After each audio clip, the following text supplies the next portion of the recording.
আম্মার ইবনে ইয়াসির রাদিয়াল্লাহু তাআলা আনহু قال আম্মার ইবনে ইয়াসির রাদিয়াল্লাহু তাআলা আনহু তিনি বলেছেন মান সামা ইয়াওমাল্লাযী ইউশাক্কু ফীহি, যে ব্যক্তি সন্দেহের দিন রোজা রাখবে, যে ব্যক্তি সন্দেহের দিন রোজা রাখবে, ফাকাদ আসা আবুল কাসিম, সে ব্যক্তি আবুল কাসিম তথা মুহাম্মদ সাল্লাল্লাহু আলাইহি ওয়াসাল্লামের নাফরমানি করবে। তাহলে রোজা রাখার কারণেও রাসূলুল্লাহ সাল্লাল্লাহু আলাইহি ওয়াসাল্লামের নাফরমানি করা হয়। হাদিসটি 5টা গ্রন্থে এসেছে। কয়টা?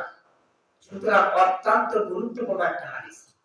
এখন রোজা রাখার কারণে কিভাবে নাফরমানি হবে সব সংক্ষেপে বলার চেষ্টা করব ইনশাআল্লাহ তাআলা।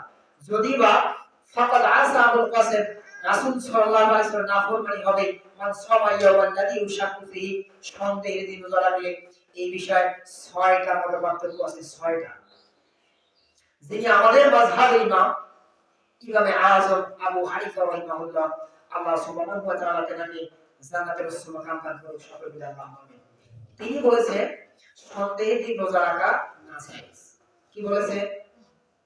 তিনি বলেছেন নাজায়েজ। ইমাম মালিক সেটাকে সমর্থন করেছেন, মালিক মাযহাবের ইমাম তিনিও বলেছেন নাজায়েজ।